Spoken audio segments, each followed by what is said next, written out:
দাঁড়া, তোর নাম কি? ইয়ে বাড়ি কোনে? তোর হচ্ছে পদ কি বল?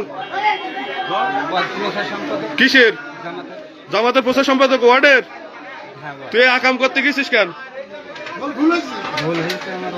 ভুল হয়েছে, তোরা তো আকাম করি বেড়াস, জামাতের নাম ভেঙে ইয়ানতের টাকা তুলি ইয়ানতের টাকা খাস, আর এই মানুষের রেপ করি বেড়াস। এর বিচার হবে কি করে বল? এখন তোর বিচার কি বল? হ্যাঁ, তোর জামাতের আমির কাছে ফোন দে, বল তো আমি রেপ করতে ধরা খাইছি, আমার ছেড়ে দে। শোনান মতে স্যারের কাছে ফোন দে। এদিক টাকা তুই কাজ করতে গেলি কেন?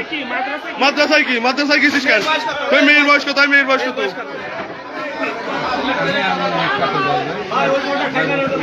এই মাদার তোর মেয়ের বয়সে না?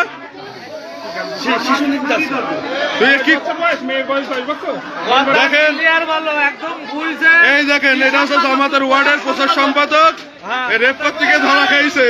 জামাতের ওয়ার্ডের প্রচার সম্পাদক রেপ করতে গিয়ে ধরা খাইছে।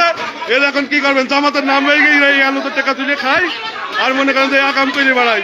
এখন জামাতের নাম হয়ে গিয়ে এই করে বেড়াচ্ছে। জামাত ইসলামের চরিত্র দেখেন, জামাত ইসলামের চরিত্র কত ভালো সবাই দেখেন। ধন্যবাদ বন্ধুরা আমার।